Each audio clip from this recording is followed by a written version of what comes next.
Welcome back to the Redneck podcast. We're not going to number this one because we're not sure where we're going to put it yet. So for those of you listening, if this is not in their best order, you know what? You can kiss our butt because we don't care. So that was real nice. This is real nice of you to say to the This is an audience. extremely impromptu podcast, and as you can see, I kind of like the new setup. This is Ryer's idea. We're sitting in I don't know what you would call this, like the little. We're sitting in our auditorium. This is our front atrium. This is our front. I like that. This is our front atrium of the office, and you can see half of our glorious sign because Ryer didn't like the framing of the whole sign. It was bad framing, and you went and looked at it and agreed with me. It was bad framing, so you can't see our whole sign because it's Ryer's fault. So it's not my fault. You hung it all the way up. We're in really like comfy. You need to hang it like right here. Yeah, but then that would look funny for people that are just walking here to see it. How many people walk in here and see it though? The same 3 people. So if you're watching this on YouTube, you're seeing everything that we're talking about because we've started filming these because we just like to create extra work for ourselves. So anyway, this is a super impromptu podcast. Didn't really take notes for this one. It might be really long, might be really short. I don't know, but this one spawned out of 2 different ways. First way is Ryer and I were just there sitting, eating lunch and talking about dining room. In our dining room. No, in the old podcast. The cafeteria. In the cafeteria. In the AKA the old podcast room. The old podcast room. And we started talking about all the movies that Clay had not seen. Because Clay went on a recent shoot with me to Florida, and we started talking about movies, and he had virtually seen no movies. And I'm like, how do you get into production and not have seen any movies? And then you said you have not seen very many movies. Mm-mm. And that doesn't make sense to me how you can't watch movies. But the second way this spawned is we are both tired of editing. And neither one of us can get our minds wrapped around the edits that we're working on. I can't get in the mood. And then I was out yesterday, I had a really bad migraine, but Ryer is working on the 4th installment of Blue Stem, 4th and final, and it's completely different than the first 3, which every single show has been, every single time we describe one of the episodes, we go, Ryer's having a hard time with this one because it's completely different than any of the other ones. But you have done, and then you go to the number 2, and you're like, Ryer's having a hard time with this one. But you've done because such a good, completely different than the first. But you've done such a good job with all of them, though. That's the thing is like they've all been really hard, right? Probably because I made them that way. You definitely made them that way on yourself because you. Okay, I'll be honest. You've done a better job editing them than I would have because I would have gotten to the point stressed out enough to where I just said screw it and edited it. Whereas you have like painstakingly edited this thing.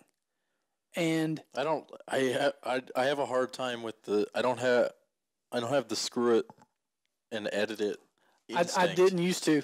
It's coming. It's coming. I've had it on a few things. Like definitely I think that if Mossy Oak or Onyx had been like, hey, we need this day. Yeah. Then it would have gotten edited. Yeah.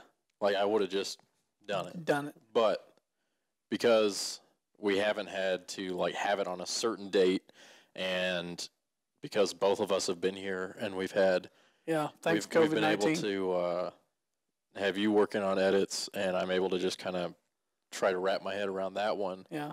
I've been able to take more time and really try to make it something. But yeah, and they're turning out to be something extremely special. And I'm proud of them. I know you're proud of them because of all the work that you put in. And y'all better watch them. Yeah, that was my next thing.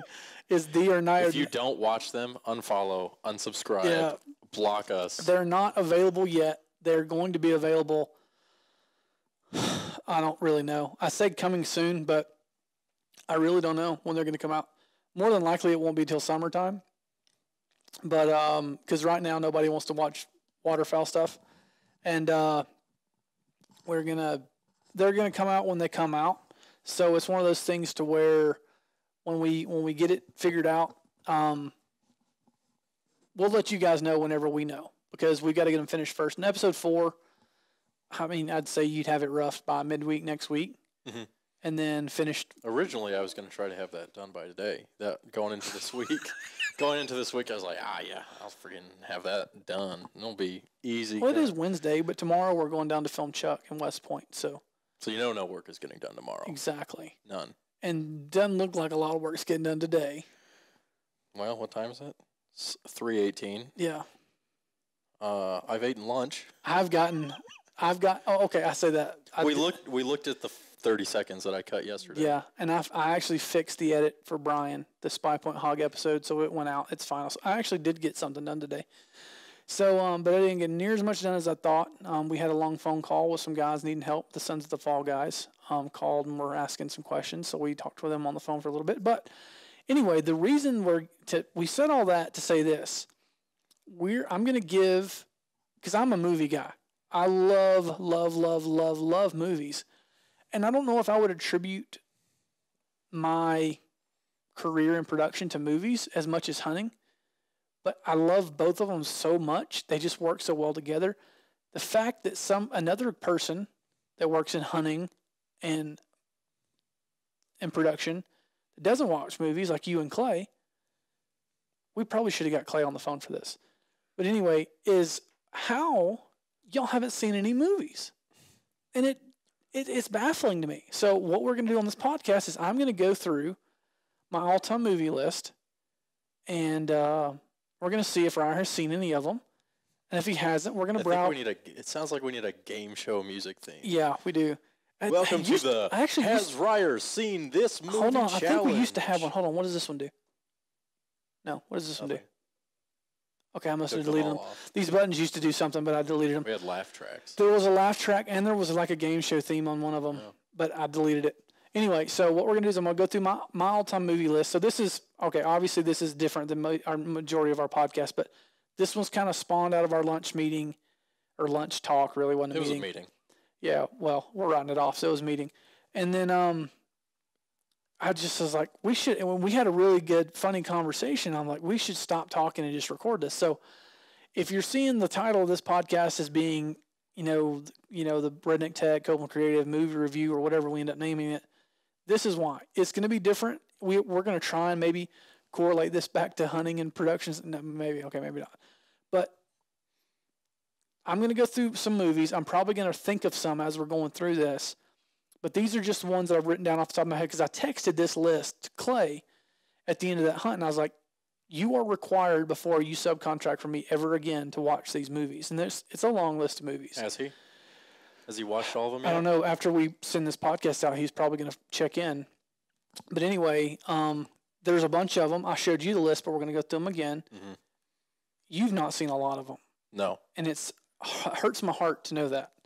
But I'm sure I'm going to come up with more. But this is my all-time movie list, and these are going to be dramas, comedies, suspense, thrillers. There's not going to be any scary movies because I don't do scary movies. I hate those. Don't do them. So let me find my list here.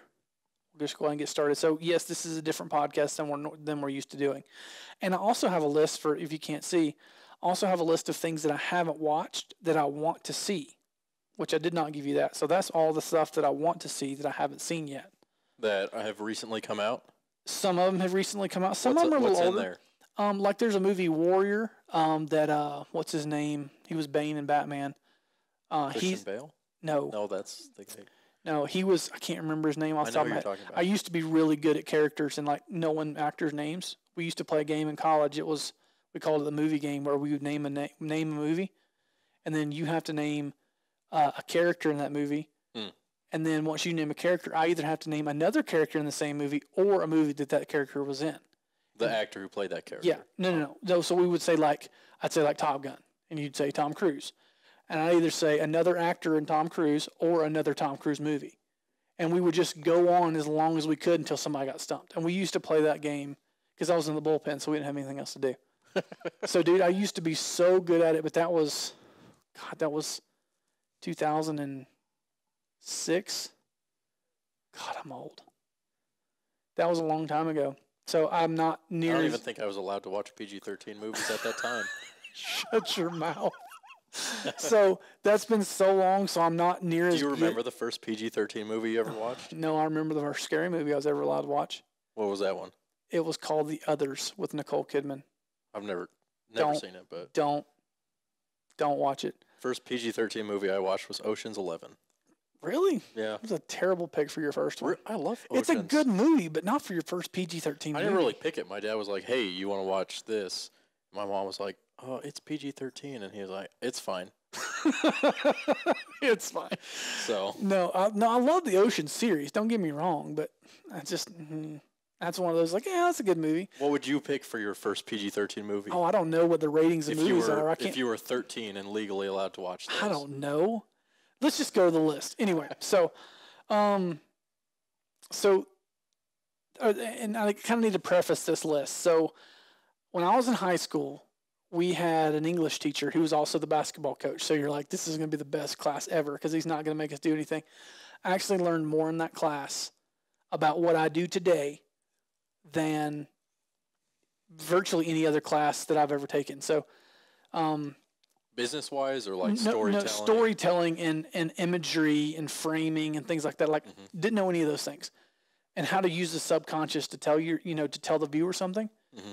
So in that class, we watched 3 movies. That's pretty much all we did was take those 3 movies and broke them down the entire semester. First one was Finding Forrester, which there's a scene in Finding Forrester. If you've never seen Finding Forrester, it's about this black kid from the hood that's trying to fit in, and he's actually an extremely talented writer.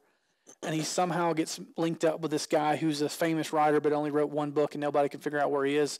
So he starts to learn how to write, starts getting, he gets moved to a better school and he's talking to his friends. They're still in the hood and he's in the better school. And there's a shot where he's talking to one of his best friends and they're in the hallway of this school that he's going to now that's full of a bunch of rich white kids. He's on one side of the hallway, his hood friend's on the other side of the hallway. Yeah, and I think it's after a basketball game or something because he plays basketball. And the bell rings and they're talking to one another and there's nobody in the hallway and the bell rings and everybody comes out. And there's a bunch of rich white kids in their uniforms walking in between them and they're trying to talk to each other with those kids in the middle of them. And before that, never thought anything about that. But he stops the movie and he's like, what is this shot telling us? And I'm like, huh? And he's like, look what it's doing. He's like, it's got the 2 best friends that grew up in the same similar situations that are trying their best to stay connected. He's like, and looks what's between them. It's this new school, these new people, this new environment, this new everything is literally separating them in the shot. And I'm like, oh, and I'm like, just a light bulb went off in my head. And I was like, holy crap. So, dude, we broke down Finding Forrester for all the imagery that was in it. Then we did Dead Poets Society, which is another one on my list. Mm-hmm. Robin Williams. Amazing movie. If you've never seen Dead Poets Society or Finding Forrester, absolutely have to watch them. We did the same thing in Dead Poets Society. Dude, blew me away. And then the third one we did, what was the third movie? I want to say the third movie was Goodwill Hunting. I think it was Goodwill Hunting. I can't remember exactly what the third movie was, but that's what we did pretty much the whole semester. Or it might not have been the whole semester. It might have just been like a week where we broke down movies. But I took more away from breaking down shots, how you can use a shot to convey something to your audience, to make them feel uncomfortable, how you frame things, and how you can enter somebody's subconscious just by doing something, how you can make them look into an empty space and frame a certain way and that, they feel empty and alone. And dude, I never noticed that. So now what I'll do is we'll be watching something, me and my wife, because we try and sit together when the kids go to bed and watch something every night. And I'll pause something. I'm like, what's that scene trying to tell you? And she'll be like, and I'll have to break it down for her. And she's gotten really good at it, but it's like, I never, ever, ever noticed that kind of stuff until that class. It's a curse. Dude, it is. Once you start doing it. Yeah, it's a curse. But anyway, so there's a little bit of tips for you. Next time you watch a movie, a good movie, which all these in my list are good movies. So have you seen Finding Forrester? No, I've not seen that one. Ryer. there. I see it has Sean Connery in it. Yeah. Oh, yeah. And I put like Forrest Gump on there, but surely to God, you've seen Forrest Gump. Yeah, of course Okay. I've seen Forrest Gump. Saving Private Ryan. Yes. Okay. Tom Hanks movie, amazing. Full Metal Jacket. Yes. I can't like remember it. Okay, vividly, you but can't. No, okay, then you haven't seen it. You can't watch Full Metal Jacket and not remember it. What happens halfway through the movie? I need to make sure I know which. No, Hold Ryer. on. I need to make sure I know which one I'm thinking about right here. I'm so disappointed. Oh, okay. Yeah, I've seen that one. Yeah. Sometimes I'm bad with titles. I know the movie. Okay, Yeah. all right, I'll give you that one. I know the. I know. All right, so Yeah. we got a military theme. Platoon. I don't know if I've seen Platoon. I don't think I've seen that. Charlie Sheen. Freaking Platoon. You know, I don't think I've seen a lot of Charlie Sheen's movies. Why? You have a thing against Charlie Sheen? No. Back before he was what is it, Tiger Blood or whatever? Tiger Blood. Yeah, whenever he came out and said that he had, can't remember which venereal disease, and he called himself like he had tiger blood or something stupid. I can't remember what it was. AIDS? I don't know if he had AIDS or if he had like something. It's something like that. It's like I don't remember. And he got it from Tiger Blood? No. He did an interview where he said, I don't know. I'm probably sounding stupid, but you'll have to look that up. Google that later. Charlie Sheen. I think it's Tiger Blood or something like. Anyway, we just said Goodwill Hunting and Dead Poet Society. Goodwill Hunting. Have you seen that? Yes. Okay, and you have not seen Dead Poet Society. We talked about that earlier. No, but I know it's a good movie. It's an excellent movie. I've seen it referenced in a lot because of things. of Robin Williams is why that movie is excellent. Robin Williams, even though he killed himself and went a little crazy, he was a little crazy guy. Unfreaking believable actor. Like we were talking about Mrs. Doubtfire, which is not on my list. I've seen it 1,000 times, but he just is so versatile in his comedy and everything's so good. You know, he was an avid bike collector. Bicycle collector. Like old bikes? All kinds of bikes. He had a giant collection, and when he passed away, like everybody got to see all of these bikes. Like he had some super rare bikes, some just really nice bikes, all sorts of stuff. Did not know that. Yep.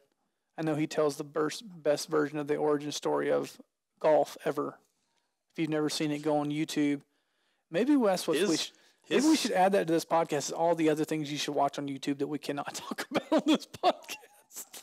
It's a lot. It's a lot. But yeah, no. Any of his stand-up is really good. Any of his stand-up is and that really was good. Something that the first experience I had with Robin Williams was like Flubber. Yeah. Right? So you think of Robin Williams as that, and then you go watch his stand-up. You know what my first impression of is? What? My first impression of him is Peter Pan when I was little. Yeah. He was freaking Peter Pan. And then you go watch him and stand up and you're or like, the genie from Aladdin. Yeah. And you're like, not Peter Pan. This is an entirely different person. Yeah. All right. So moving on, Dead Poet Society is a extremely deep movie. So is Goodwill Hunting. So is Finding Forrester. But they are incredible cinematic storytelling, just amazing movies. Can you think of a movie where Mark Wahlberg does not play Mark Wahlberg? A kid from Boston? I watched another one with him in it the other day, and I was like, oh, look. The one with the big black guy on Netflix? The Spencer Confidential? Yes. Yeah. And he's another guy He is Mark Wahlberg, yeah. Is that where he's from? Is Boston? Yeah. Okay. Yeah, oh, for sure. Yeah, no, every movie he plays is a kid from Boston, for sure. Always. Yeah. Four Brothers, the one where he plays for the Eagles. That's a good movie. Yeah. What's the name of that movie? Silver Linings Playbook. No, that's not the name of that movie. That's with... that's not the I thought I saw that on... Silver Linings Playbook is not even about football. Are you sure? I'm 100% sure. I've never seen that one. You obviously have not. Oh, that's... Look up Silver Linings Playbook when you're done. No, that's the one with Jennifer Lawrence and Bradley Cooper. Don't they end up dancing, though? Yes. Yeah. That's why it's so funny to me. You aren't good with movie titles. All right, so moving on. I claim to be a Philadelphia Eagles fan, so I can't remember. know. I can't remember the name of the movie. I've seen it. It's good. Mark. Yeah, in the I guess maybe inside. What's the name of the movie where he steals the car, or they run the little Invincible. Invincible. I should know that. My What's father the would movie? disown me. Oh, The Italian Job. So he's not a guy from Boston. The Italian Job. Is he an Italian though? No. Oh. He's just like a high-tech thief. Have you not seen Italian Job? No. Solid movie. Not on the list, but solid movie. Yeah, put that one on your list while you're taking notes over there. The next two are just kind of guilty type pleasures for me. The first one is Armageddon, which some of the best comedy scenes in Armageddon, some of the best, it's a sci-fi kind of thriller type movie, but it gets super deep at the end. It's kind of emotional, but it's a really, really good movie. It's back before CGI and graphics were that great, and it's still a really good movie. And the next one's Independence Day, one of Will Smith's best movies ever. Another sci-fi movie, one of my favorites. Love the movie. Have you seen either one of those? I've seen Armageddon. Yes, I have not seen Independence Day. Okay. That's going to be a theme. Well, we've already went through this list. Okay. He already knows which ones I haven't seen. Okay, but we didn't go all the way through this list. We didn't? No. Oh. Usual Suspects. Mm-mm. So Usual Suspects is a plot twist. Like an M. Night Shyamalan? Kaiser Sose. Just remember the name, Kaiser Sose, and go watch Usual Suspects. Wonderful movie. The Count of Monte Cristo. You've never seen The Count of Monte Cristo. It's a really old movie. How old is The Count of Monte Cristo? Let me look this up. Can you say that 3 times fast? No, I cannot. Monte Cristo. It came out, the movie, says 2002, but that seems really recent. I feel like it's older than that. But it's about Edmond Dantes. 1975 film? Okay, that might be, yeah. 1934 film? Yeah, I think it's been redone several times. There's a musical. Let me see this 2002 one. I feel like this might be it. No, it's the older one than that. It might be the 70s one that you need to watch. There's a bunch of them. Yeah, you need to watch The Count of Monte Cristo. It's a really old movie, but it is a really, really cool comeback story. Very good movie. Old school, old acting. Go in with the understanding, but it's really good. That's another thing I've noticed in movies. Acting has gotten a lot better over the years. Do you know there's an entire accent that was made up just for acting? Like in the Did not know this, no. In some of the, that classic Hollywood accent. I can't do it, but there's a classic Hollywood accent that you think of in some of the black and white movies. It was called a transatlantic accent, and it was supposed to be a mix of the American dialect and a British dialect kind of put together, and that was supposed to be the proper way to talk in movies. And so that's why did not know that. That's why they have that certain accent. And so you go listen to the old movies and you think everybody talks like that, but that's just a made-up movie accent. The only people who talk like that were the actors, just for the movies. Did not know that. Yeah, I could look it up and probably do a better job of explaining it. All right, we'll keep going down the list. You've seen this one, you told me, and if you've been watching this, listening to this, you have to go watch this if you haven't. Robin Hood Men in Tights. I'm the only Robin Hood that speaks with an English accent. One of the best movies ever.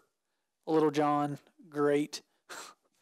Abe Lincoln. Did you say Abe Lincoln or did you say Abe Lincoln? Such a good movie. They call me Little John. They call me Little. Don't be fooled. I'm actually quite large. That's a great freaking movie. All right. There is a series of movies called Rush Hour. Rush Hour 1, Rush Hour 2, Rush Hour 3. This is one of the few instances that I know of that the sequel is better than the original. Rush Hour 2 is my favorite. If you don't watch any of them, you need to watch Rush Hour 2. Jackie Chan. What's his name? He's not been in too many movies. The other one's The Fifth Element, where he was so good. Michael Tucker. Dude, he's hilarious. He is the best in Rush Hour 2. It is a great, hilarious action comedy. Jackie Chan does actually a pretty Chris Tucker? Chris Tucker. Yes, sorry, not Michael Tucker. Chris Tucker. Yeah. Wonderful, wonderful movie. Okay.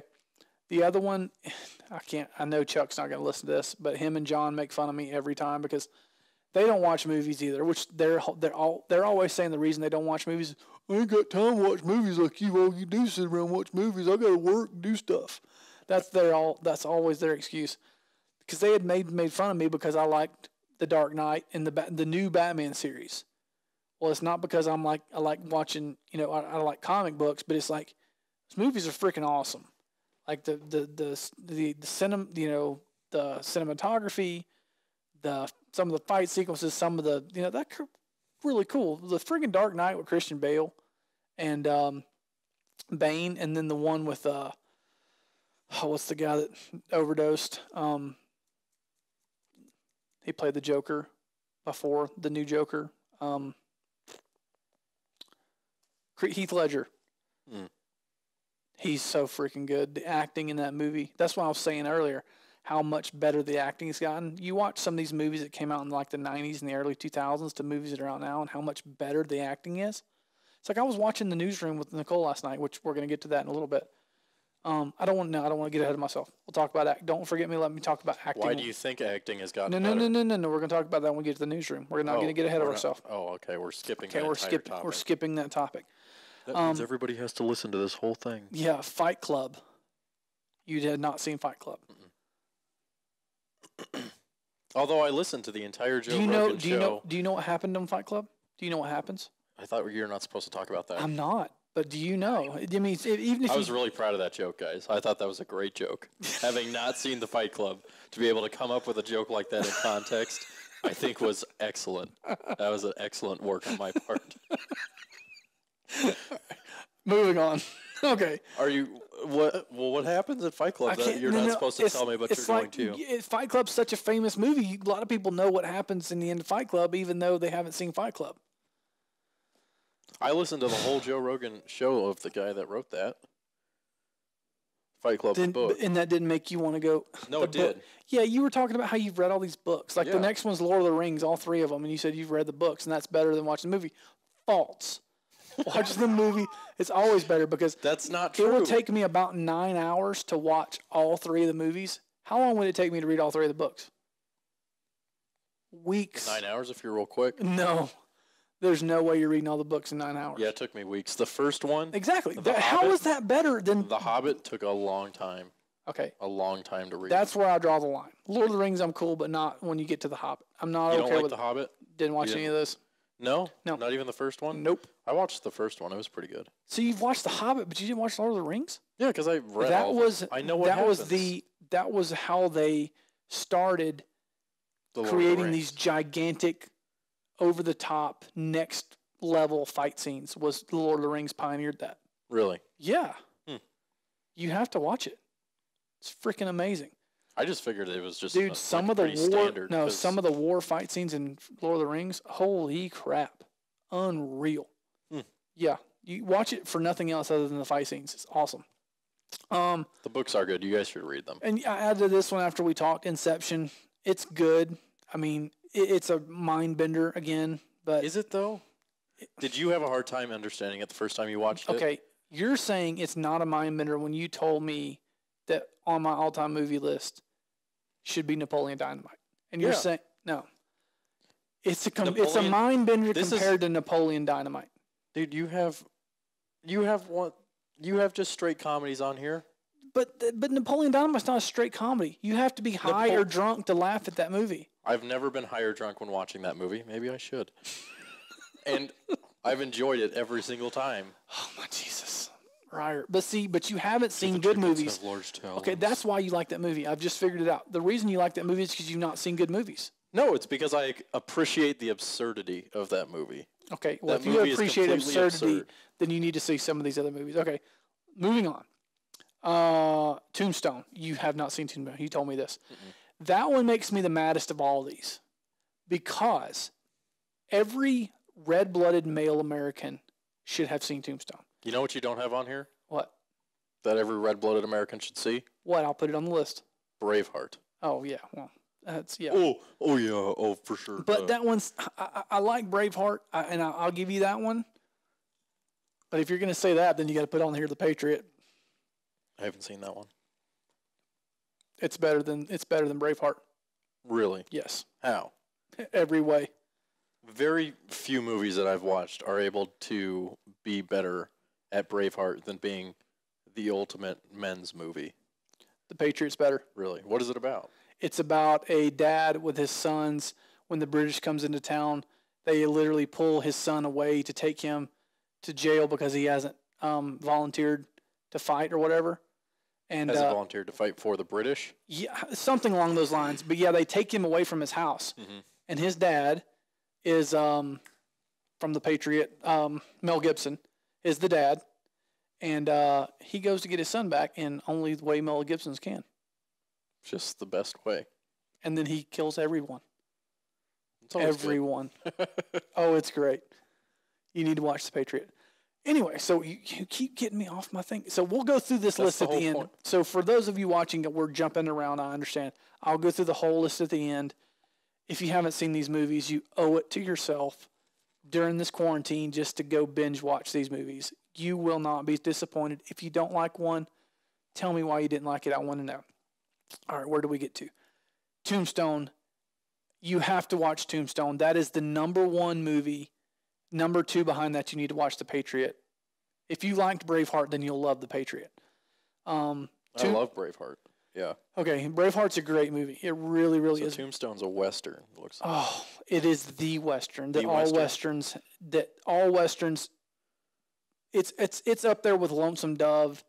It's up there with... Which I have not seen, and I was informed in Texas that I need to see Lonesome Dove, because the entire time I was in Texas... I hope Kip doesn't listen to this. He already knows. Kip and Paul already know, because the whole time down there, they were quoting Lonesome Dove, and then I think one time I said, what is that from? And then they almost flew me back here. And you know who else absolutely loves movies? Kip Campbell. Kip loves movies. We should have got him on this podcast. You know who else loves movies? Most people, other than you and Clay. I like movies. Well, obviously not. You've not seen any good movies. What movies have you seen that are good? Well, apparently none of them. Apparently none. Exactly. Your favorite movie? Yeah, Dudley loves movies. Your other favorite movie is freaking Top Gun. That's not that good of a movie. I have two separate movie category lists. Bless America. Here we go. I will watch these movies anytime, anywhere, no matter what. And I have a couple of these too, but they're still not in my top favorite movies. I think they're fun movies, and you can talk about them with anybody. And those are Top Gun, Napoleon Dynamite, and The Sandlot. Those are just fun movies. I like them a lot. And then, obviously, you have your movies that you're like, I like these movies because they're cinematic masterpieces. But those movies that you're telling me, those are like movies that you watch one time. You're like, yeah, that was a pretty good movie. Well, not Top Gun, because Top Gun has jets in it, and I love jets. Okay. Napoleon Dynamite because it's funny, and then The Sandlot. Your homework is to go home and watch Tombstone. The next one is Guardian with Kevin Costner. You think Tombstone is better than like True Grit or the John Wayne classics? Yeah. Really? The acting's better. It's not a modern Western. It's still based old school, but Doc Holliday, Wyatt Earp, the gunfighting scenes, dude, it's next level. It's you got to watch Tombstone. You know what I just watched the other day that was really good? 210 to Yuma. Oh yeah, it's a good movie. That's a really good movie. And I hate the ending. And I hate the ending. There's a couple of these that have bad endings. That made me think of another movie that you have to see. Oh, Sicario. I haven't seen that one. Oh, it's good. What's the movie with? This has nothing to do with westerns, but it has American Psycho. You ever seen that one? I've seen bits and pieces of it. That's a really good movie. Christian Bale. Is it Christian Bale? Yeah. I get him and Jake Gyllenhaal mixed up for some reason. Not sure why. I just do. Jake Gyllenhaal is the one in the movie coming down, but Zodiac. He's really, really good. I've been on a binge of watching a lot of his stuff. See, when I go to say, like his. But he did Brokeback Mountain, but so did Heath Ledger, and Heath Ledger's a great actor. So everybody's got that one, I guess. Anyway, okay, moving on. Guardian with Although Jake Gyllenhaal is a method actor. Is he? I think so. I don't think. Have you seen The Mechanic? The Mechanic is about the guy who can't sleep, never sleeps. No, I've not seen that. That's a really good movie. The Mechanic. I'll have to put that on my list. He basically plays a guy who can't sleep, and because he can't sleep, his body just starts. Is that Jake Gyllenhaal? I believe so. But you also thought it was Silver Linings Playbook a minute ago, so I can't believe Right. you. But anyways, his character gets so emaciated that he looks like he's literally on the brink of death. Mm. And whoever played that character actually did that. Like, they starved themselves to play that movie. Like, just probably, I think I saw it as one of the most unhealthiest an actor has ever gotten to, like, literally portray a role. I know Christian Bale's done that a couple of times for some roles and stuff. I'm going to see what. No, not the Mechanic. The Machinist? It's one of those two. Yeah, The Machinist. And that is. That's Christian Bale. Okay, I was about to say. Yeah, I don't know. You do get them. I don't know why I get them mixed up. Do they look similar enough? No, they don't look similar at all. Maybe they have a similar acting style? No. I don't know why I get them mixed up. No, not at all. Okay, so moving on, The Guardian. That was where we were at. So The Guardian, have you seen The Guardian? Mm-mm. It's so good, dude. It's Mel Gibson. Not Mel Gibson. Kevin Costner. He teaches rescue swimming. And he's teaching classes, and he's like this legend rescue swimmer for the Coast Guard. Wait. May have seen it. Keep going. And one of his students, he sees a lot of himself in. His student is, what's his name off that 70s show? Ashton Kutcher? Ashton Kutcher is one of the rescue swimmers, and ends up the same thing that happens to him to be legendary. It ends the movie with him having the same thing happen with Mel Gibson, and really good movie. I haven't seen it. I saw another Coast Guard movie that was really good. So, next movie is an old school classic, A River Runs Through It. Mm-mm. And Legends of the Fall. To me, those two movies go hand in hand. You have to see them both. Both of them are Brad Pitt at his very best. Amazing movies. River Runs Through It, Legends of the Fall. And then this one holds something deep in my heart. I'm not a horse guy, but this movie almost made me a horse guy when I was little, and this is called The Man from Snowy River. It's a really old movie made in the 80s, but it's about this guy in Australia. It's based in Australia or New Zealand. They have Australian accents, but his dad dies in a freak accident, mm-hmm. and he has to take over. He comes back up to his farm to kind of take ownership of it after his dad dies. And they tell him he can't come up on the mountain and work it because he hasn't earned the right to be on the mountain. Hmm. And he earns his right to be on the mountain. It's freaking really, really good movie. One drawback in that movie, and this is a drawback in several movies. This is, to me, is the biggest drawback of Top Gun. Really, really unattractive lead hot girl. The hot girl, the love interest in that movie, not attractive enough. For you. If you're going to cast a love interest in the movie, she's got to be hot. And that is the one bad thing in The Man from Snowy River. She's not hot enough. Same thing in Top Gun. Not hot enough. She could be hotter. I agree. She could be way hotter because she's not cute at all. Like, she does nothing for me. Neither one of them. But the story in The Man from Snowy River is so good, I will overlook it. Can't overlook it for Top Gun because it has jets. They should have had a hotter chick. They could have. So anyway, moving on. And it was the 80s. So here's another old movie. Another horse movie, though. War Horse. I've never seen War Horse. Or Seabiscuit. I've seen Seabiscuit. I mean, come on, man. I believe it's called War Horse, but it's essentially a kid, World War I, they need horses for the trenches. And I've seen it one time, so I'm trying to remember this. So if I get it wrong, don't crucify me. I know we've got lots of things wrong, so don't crucify us, but this is a very impromptu podcast. So as I remember it, his horse gets taken or they give it to the army to ship overseas for World War I. Then he gets drafted, and the whole time it's switching between him in war and his horse in war. And I want to say like he's trying to find his horse, or maybe at the end of the movie, like, they get reunited or something, but it's a really good movie. War Horse. Mm-hmm. I'll put that one on my list.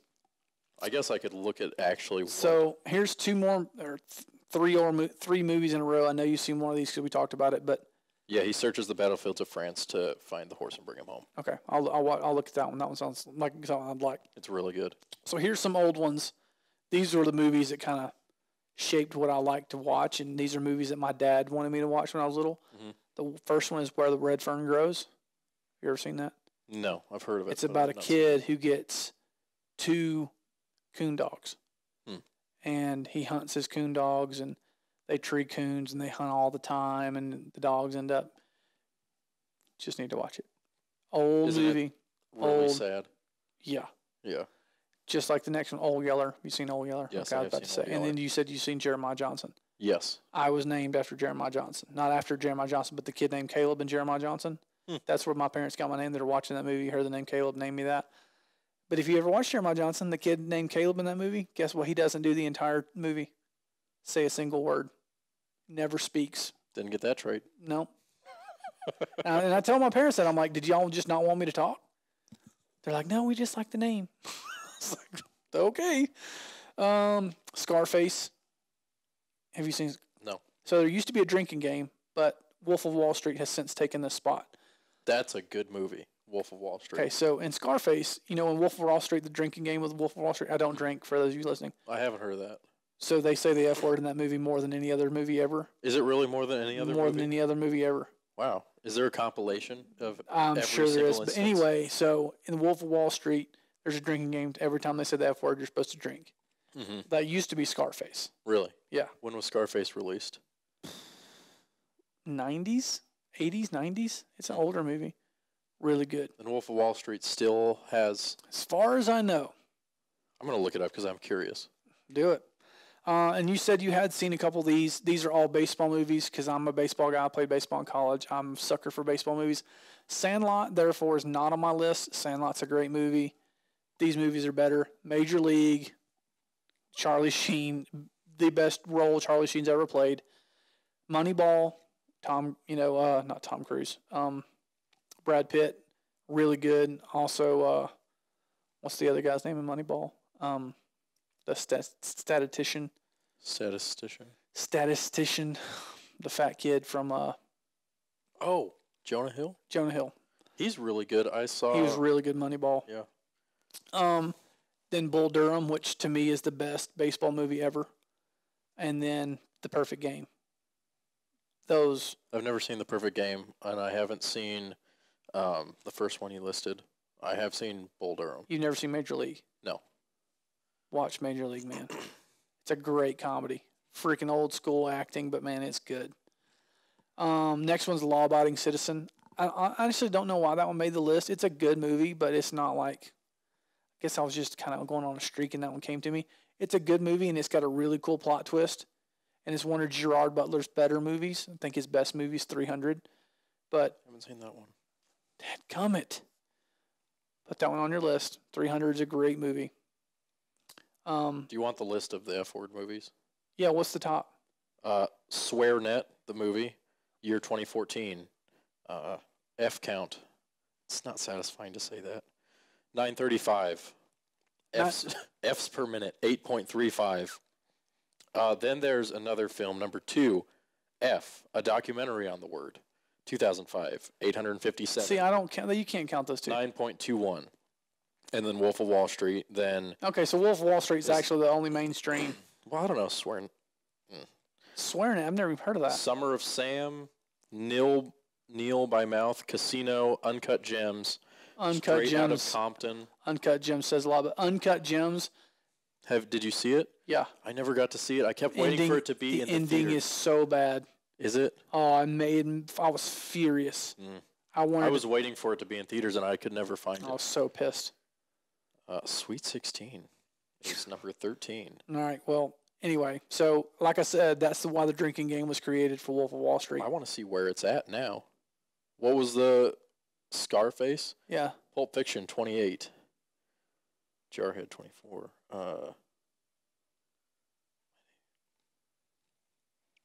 I'm not even seeing it in the top 50. I'm pretty sure. I could be wrong. but I'm pretty sure people used to do it to Scarface. I do not. Maybe they wanted to do it to Reservoir Scarface so they didn't get completely blistered drunk. That could be it. So going through the baseball movies again, Major League, Moneyball, Bull Durham, The Perfect Game. Bull Durham being my favorite. The next one was Law Abiding Citizen, and then you said you hadn't seen 300. The next one is a Denzel Washington favorite of mine, Inside Man. Another huge plot twist movie. I love plot twist movies. Inside Man is like a genius, the most perfect bank robbery. It's awesome. It's old school. It didn't get a lot of love. Great, great movie. And now we're going to get into, I'll still got some movies, but there's a couple of series on television now because I've gotten into more and more series than I ever have movies. I still love movies, but there's some series out there that have really been extremely influential on ways that I want to start filming and doing different things and ways of looking at things. And I think the number one series out there right now that will make you question every scene, cinematography, psychological, feeling uncomfortable is got to be Mr. Tiger King. No, not Tiger King. Mr. Robot. Mr. Robot on USA is unreal. You feel comfortable the whole time you're talking about, or the whole time you're watching it. And then Rami Malek, who's the lead actor, is so freaking good. He does his voiceover. So semi-spoiler, he has an alternate personality that he talks to himself in. And he does that. He jumps back and forth so well. And that the cinematography is stupid. Because I watch things, and like John Wick's another one, which is on the list. When things are shot virtually almost in pure darkness every time, like everything's in the dark, how it's lit and how crisp it can still be in that low light. Mm-hmm. That's freaking Mr. Robot. Like almost all the scenes are shot super, super low light. And it's like how they can light it just perfectly to still make it feel dirty and dingy and dark, but still be incredibly cinematic, man, is just amazing to me. And then the framing, dude, they'll frame things. You showed me the trailer. Everything about it is wrong, and you just feel uncomfortable. But if you don't know, if you don't have a production mind like we do, and see the framing is wrong, you don't understand why you feel uncomfortable. You're used to seeing things framed a certain way in every in things that you watch from day to day, and then you go and watch this, and it's framed like he's in the bottom right hand of the frame. There's way too much headroom. He's not in the lower third. I mean, he's just like. It's like somebody stuck a tripod and just wherever the camera landed is where they started filming it. Like there was no thought put into it, but it's like there was so much thought put into it because this shot of him not in the third, not in the center, just in between the third and the center, and then way too much headroom. They're cutting off like, instead of his belly button up, they're torso down. It's like that makes me feel uncomfortable, and that's what they want you to feel. And the whole time you're like trying to figure out what the heck is happening. It's a really, really good show. It's about some like really high-level hackers that hack into this place called E-Corp and virtually take down the entire economy by hacking into E-Corp. It's real good. Yellowstone, it's on Paramount. You said you've seen one of those? Yeah, I saw one episode when I was in Freaking Texas. Cinematic genius. And it was gorgeous, the one episode that I saw. Oh my God, it's gorgeous. Just even the open was the show was shot gorgeous, and the acting is spot on, and the storyline is great. Everything about it's great. Go watch Yellowstone. This next one's a movie. I just said John Wick 1, 2, and 3. You need to go watch John Wick. If you haven't seen John Wick, go watch John Wick just for the fight scenes. Nothing else. They're excellent. The fight scenes are excellent, but you can tell it's one of the few times where the actor put in the work to make sure he looks like he knows what he's doing. Which is rare. Very rare. Jackie Chan was really good at that. Well, what's his name? John Wick. Why can't I think of his name? Keanu Reeves. Yeah, I'm getting brain parts today. Keanu Reeves freaking hits that one out of the park. He understands the weapons. He understands how to use them, and he looks like he knows what he's doing. and that makes the fight scenes that much better. The other one's V for Vendetta, which you said you've seen V for Vendetta. Mm-hmm. Another really good plot twist movie that's just remember the 5th of November. That's just a freaking that's a really good movie. Really good movie. Holy crap, it's a good movie. That's one of my favorite genres of movies is those kind of like post-apocalyptic, The Count of Monte Cristo. The Count of Monte Cristo has a kind of that kind of feel. Yeah. It's got to do with a prison and breaking out of prison and Shawshank Redemption. Yeah. That one should be on this list. Okay, I have a confession. I've never seen Shawshank Redemption. You need to see Shawshank I don't Redemption. know why. It's just every time I go to watch it, I'm just never in a place where I'm like, yeah, I'm kind of feeling this movie. I've never seen it. Once you see it, you'll understand why it's fantastic. I know I'm supposed to have watched it, and that's like on the movie list, but that's one movie I have never seen. No, it's on Netflix now. It used to not be on Netflix. But there's so much other on Netflix. There's so much more stuff I want to see first. You got to see Shawshank. It's shot very well, and the story is fantastic. And it's got Morgan Freeman. Yeah. You just listen to Morgan It's Freeman. also got, what's his name, Robbins from Bull Durham. Is it Christopher? Not Christopher Robbins, but Tim Robbins. Tim Robbins from, So anyway, Deadpool, obviously, you got to watch Deadpool, all of them.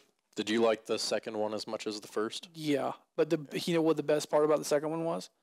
I watched it in Canada with Canadians when he's making fun of Canadians. I was in Alberta. It was in between hunts. It was in between, so I went to BC with Dud on the moose hunt. Then I flew to Edmonton, and I had a 1-day break in between when Brian flew in for bear. So I was like, I'm not flying all the way home to Georgia, then flying right back to Canada. So I just flew to Edmonton in Alberta, and I spent the night in a hotel. And the next day I didn't have anything to do. So I'm like, well, I'm going to the movies or something. I'm not sitting in this hotel room. So there's a movie theater 8 miles from me. So I Ubered to the movie theater to watch Deadpool 2. And dude, so I'm sitting there in the movie theater in Edmonton, Alberta with a bunch of Canadians. I'm probably the only American in there. I just don't talk to anybody because I didn't want anybody to know I was American. But dude, when he started making fun of Canadians in Canada, hilarious. And those dudes thought it was great. Because, Ryan Reynolds is from Canada. Yeah. So him making fun of Canadians while I was in Canada was freaking great. But yeah, that movie. But the thing is, for that movie, there's so many other movie references. You have to know all the movie references. But that's what is half the fun of that movie is that there's so many movie references, and it breaks the fourth wall. Oh, it breaks all the walls. Perfectly, though. Yeah. Not too much, just enough so that you're aware that he's aware, and then he just goes and takes a crap on all of it. He makes fun of Marvel movies, he makes fun of movies, he makes fun of the audience, just makes fun of all the stuff. So that's a great example of breaking the fourth wall and doing all those things. But, another show that I recently rewatched that I did not put on the list till just now. I'm glad you said that, breaking the fourth wall. That is absolutely one of my all-time favorites. And I watched it through again, and it was even better the second time. Park and Rec. Oh, yeah. Park and Rec is so good. Can you think of a character? Can you think of a show that is – there's obviously you probably can. But can you think of a show that is more flawlessly casted? I can't think – usually there's a show where you're like, there's one weak character. Yeah, you're like, that character could leave. Like The Office, right? The Office is the counterpart to Parks and Rec. But there's characters in The Office. I never got into The Office. I like both of them. Parks and Rec is better. Way better. Which we should ask people what they like more. Parks and Rec. Park and Rec or The Office. Comment after we post this. But that whole show, there's not a single character Dude, that comes in there where you're like, I don't know how I feel about that. I'm not going to lie. I almost shed a tear watching it through the second time when it ended. It is so freaking good. Even the freaking miniature horse is a great character. Dude, every part of that show. Aziz Ansari does a fantastic job. The writing in that show, the writers of that show. Have you ever watched some of the behind the scenes of the writers of that show? Dude, there's a thing where they're all up on stage. I guess it was after the season had ended, and they had all the cast and then the writers of the show, and they were asking them questions and this, that, and the other. And one of the writers asked him a question about what was his favorite line or what was the best line of the whole show. And he said, I don't think you understand how much it pains me to say this, but the best line of this entire show is not one that we wrote. And they're like, what was it? He's like, it's the line that Chris Pratt says when what's her name's character? What's her real name? The gal? Yeah. The dark-haired gal? Huh? Aubrey Plaza? No, not Aubrey. Blonde. What's her real name? She's on freaking Saturday Night Live, and I'm forgetting. Yeah. Anyway, so she's got the flu, and she goes to walk out of her office, and she walks out of her office, and they've been trying to figure out what she has, and and he says, "Hey Leslie, I typed in your symptoms into the computer, and it says you have network connectivity problems." And he said that line was completely off script, was completely on his own. And they said that was their favorite line of the entire show. And he said, I was furious. That he's like, why did I not think of that line? And he's of course, Chris Pratt said it. But dude, there's some. Chris Pratt is. Oh, dude, he's a really good actor. He is an American treasure. He's an American treasure. He really is. So, okay. Yeah, Parks and Rec. I could talk about Parks and Rec and the Newsroom, which is coming up. the bacon and eggs you have. I don't think you heard me. I don't think you understand what I said. Bring me all the bacon and eggs. Yes. It's about to be time where I'm going to have to start carrying my Ron Swanson permit around. Yeah. Because of COVID-19. Yeah. Because they're going to COVID-19 because of the Rona. He said, I have my permit right here. It says I can do what I want. Ron Swanson is. Who's your favorite character out of that whole thing, dude? If that's a very hard question, man. I mean, Ron Swanson, probably just because I think back at some of the things that he does and says when he goes off with his second wife Tammy, and he goes off on that bender and comes back and where they need. Yes, he's got the video. He's got him. Yes, gosh, he dang, comes back dude. with his hair all. Yes, that is one of the best scenes, and he's like, she's near. That show is so freaking good. Or his alternate jazz person. But you're right. But you think about how perfectly that show was cast. Even some of the cameo people that come in are excellent. Like the other Ron, like he's awesome because he's the counterpart to the real Ron Swanson, where he's like the holistic, like hippie guy that wears sandals. Oh, Rob Lowe? No. He comes in from. The other part. Yeah, he's one of the guys in Tombstone. He's excellent in Tombstone. So anyway, I could talk about Parks and Rec all day. V for Vendetta, John Wick, Deadpool. Next one is Zodiac. It's about the Zodiac Killer, which they still haven't called the Zodiac Killers to this day. Really good movie.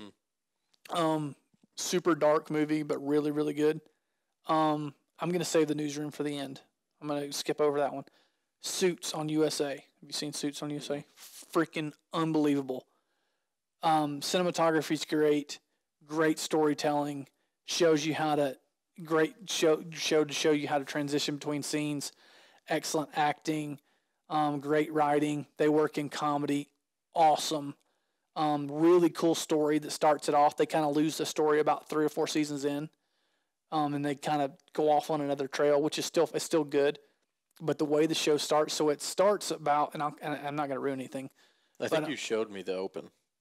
Maybe. Or the first. Yeah, but for those of you that haven't, and it doesn't sound like a show I would like. And when I first started watching it, I don't even remember why.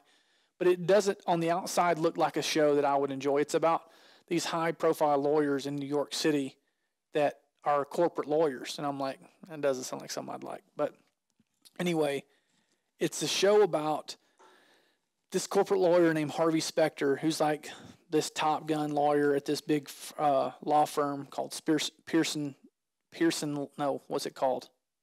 Pearson Hardman when he first goes to work there, and because it changes names so many times.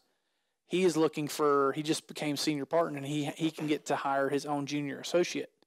So he's having interviews to hire his junior associate, and this kid walks in accidentally, like he wasn't even on the list, doesn't even have a law degree, but he has an eidetic memory.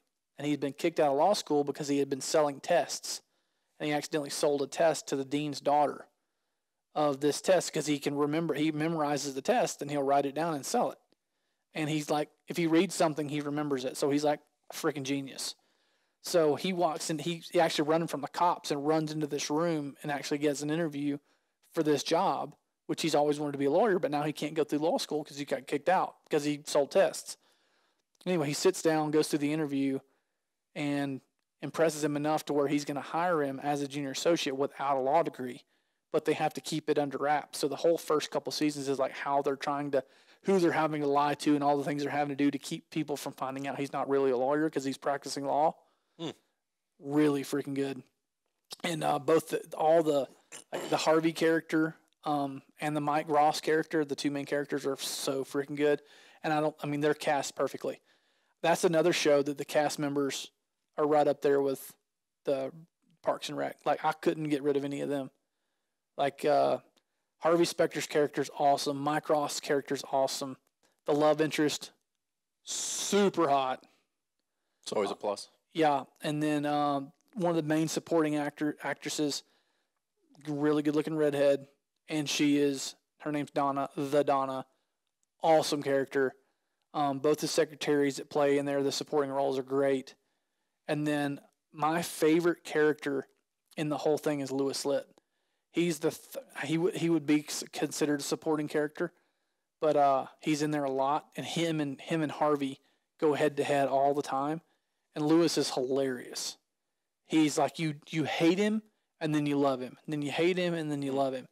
Wonderful character, plays his role to a T. Just this like hard-nosed Jewish lawyer that is ruthless, but then has all these like personal issues that he has a really hard time working through. Harvey gives him crap all the time. It's really, really freaking good. And I think it's like 6 or 7 seasons, but it's real, real good. Boondock Saints. Oh, God. So, Boondock Saints, older movie, but Boondock Saints is where I learned about what the rule of thumb is. Do you know where the rule of thumb came from? No. Good. Watch Boondock Saints. You're not going to tell me? No. You have put Braveheart, Patriot, Lonesome Dove, Sicario. Okay. Parks and Rec. Okay, so we're going to go to the newsroom. That's how we're going to end this, with old acting versus new acting. So, my favorite series, and you know what I didn't put on here? Game of Thrones. Game of Thrones. Watch Game of Thrones. You did put a lot of things on here. You know what you didn't put on here that you should have put on here? What? That's a recent movie that just came out this year. What? Which movie do you think I'm going to say? I don't know. We just watched it. We just watched it? Basically, you watched it, and I was watching it at the same time in the plane. Obviously, it wasn't that good because I don't remember. Ford versus Ferrari. I mean, that was good, but I wouldn't put it on this list. You wouldn't put? I would put that on a favorite movies of all time list. Why? I don't know. It was just a fantastic movie for me. I loved how it was shot. I loved how it was edited. I loved the characters, and I loved the story. I think it was all done to a T. Okay, well, then you might not like some of the movies on my list if that's one of the movies that you put up there. Because, I don't know. That movie is cool, but to me, that's a throwaway movie. That's one that I can watch once and be like, yeah, it was good. But these movies, I could watch over and over and over and over and over again. And this next one and this final one, I have watched over and over and over again. The Newsroom is a series that was on HBO, and you have watched this, so you can chime in with me. Another one that I don't think there's a weak character in the whole thing. Everybody in there is great. Everybody plays their role well. And it's a 2.5 season, because they killed it halfway through the 3rd season because the actors couldn't keep up with the dialogue. It was so dialogue heavy. It's a really, really highbrow show about the inner workings of a newsroom. It aired on HBO. It's on Amazon Prime right now, so if you have Amazon, you can go watch it. But it is my all-time favorite series for several reasons. I absolutely love how it's shot. Virtually everything's handheld. Everything has movement. The main character, Jeff Daniels, who his character in the show is Will McAvoy. He's the lead anchor for ACN News. And I love how in the very beginning you hate his character. Mm-hmm. Cannot stand him. By the end, you absolutely adore him and you'd go to war for him. And I love how the writers did that and how every character has their own unique personality and they play it to a T and they do a really good job. Another show, the love interest isn't very attractive. Maggie Jordan is the love interest in the show, and she's not attractive to me, not at all. But she does play her role very well, and I think for what the show is, she's cast well. She could be hotter. I just don't think you could get a really hot actress to play a Maggie Jordan as well as she played it. No, I don't think. I think it wouldn't make sense. Yeah, I can agree, and I can understand the casting in that, but just still, that's just something I just really have a hard time. Unless you're a really high love interest, just my 2 cents. But that show, I've probably watched that series. So there's 26 episodes, I think, in the whole series. So 10, 10, and 6. Which is entirely too few. Yeah, and way too few. Dude, oh, man. Can you imagine if that show would have kept going? That would have been great. It still hurts my heart. Like, to the point where I want to write a letter to somebody and be like, look, why is this show not still on? I want to write a letter to Aaron Sorkin and be like, can we please get this show back? Because I need this in my life. And can you imagine how good it'd be right now? So the basis of this show, for those of you that have stuck around for an hour and 7 minutes of this podcast with us. Maybe we need to do condensed versions of this podcast. Yeah, maybe. But anyway, the basis of the newsroom is it is a fictitious news studio, newscast called ACN News, Atlantis Cable News, that has a lead anchor named Will McAvoy, and he goes off the rails in the first episode. Do you watch the first episode? You'll have to watch all of them. Well, a lot of people have seen the initial scene. Yeah. So it's called the most on. If you've ever seen on YouTube the most honest 2 minutes in television, that's the opening scene of the newsroom. But he goes off the rails and says some stuff to some students at Northwestern that are going through journalism school that kind of get him in some hot water. He comes back and all of his staff has left to go to a different show, and he has got a new EP that used to be his ex-girlfriend that is now going to run his new show, and she's going to try and make his show better by utilizing his smarts, his good looks, and his charm. And he's also a lawyer, or he was a litigator. And so she tries to revamp the show and kind of show his strengths. And there's a lot of it is how the inner workings of a newsroom happen, and they show you the behind the scenes of how they gather information, how they spin the story, why they spin the story a certain way, how they want to tell the best version of the story, how they source the information, how they get sources, how they keep sources. It's just, and then you have all the backstory on the people, which there's 2 or 3 of those going on all the time too, and all the characters like Sloane Sabbath, who's played by Olivia Munn. She's so funny. And it's a super serious show, but the way they work in comedy is brilliant to me. And it is a super, super fast show with lots and lots of talking, lots of. You can't not pay attention. You can't if you not don't pay attention for 5 you seconds. will miss something. Lost something. And there's so many little nuancy things that I know Aaron Sorkin, who's the writer, worked in just for himself. Aaron Sorkin, I think I watched a video on him, and he's probably one of the best writers as far as dialogue go working right now. Oh, dude, he nailed it. He nailed it in the newsroom. Yeah. But anyway, that's why the show ended up getting canned, is because the actors could not mentally keep up with how dialogue intensive and how word intensive the storylines were.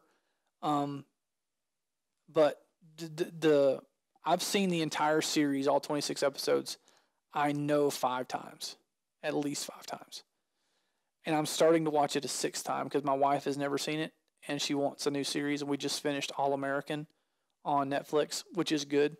It's pretty solid. Their season 3 is coming out, so I'll recommend it. It's pretty good. But so we're gonna start watching the newsroom because I want somebody to love this as much as I do. I don't know if anybody else will. I know you've seen. Have you seen all of them? Yeah, I love that show. Yeah. Yeah, I need to watch it again. Oh man, The problem is I have a hard time watching things again because I just I do too.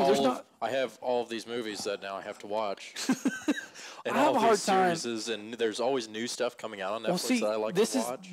And I kind of agree because Newsroom's the only one that I've watched that much. I've never watched anything else that much. I have one show that I've watched as much as The Newsroom. What? Psych. See, you've talked about Psych. I need to watch Psych. I love Psych. It's an entirely, I mean, you're not going to like it for the reason that you like The Newsroom. Psych is it's a buddy show. Yeah. It's about a guy who, in the first episode, he's on his couch making out with a girl, and the news is on in the background. Yeah. And he's got a similar thing to Suits. It's similar to Suits in a way, but he's got a really good eye and memory. He can remember everything, and he picks out all sorts of little details. And so, kind of like Monk? Very similar to Monk. Those two shows are often compared to each other. I liked Monk.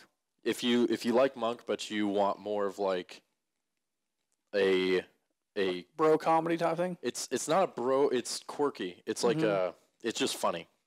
So the show's in the background, and he finds something. They're searching for somebody who stole something, and he calls the police station because he sees something on the news with his ability, and he goes, "I know who did this," and he gives them the name. Turns out that's who did it, and they bring him in for questioning because they went, "There's no way anybody could know that."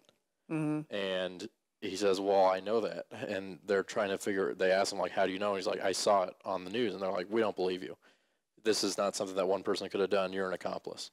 And he's trying to figure out like, how do I not go to jail? Mm-hmm. And he goes, "I can tell you how I knew." And he says, "I'm a psychic." And so he tells them that he's a psychic, gets them convinced that he's a psychic, and then the chief of police wants to hire him as a psychic.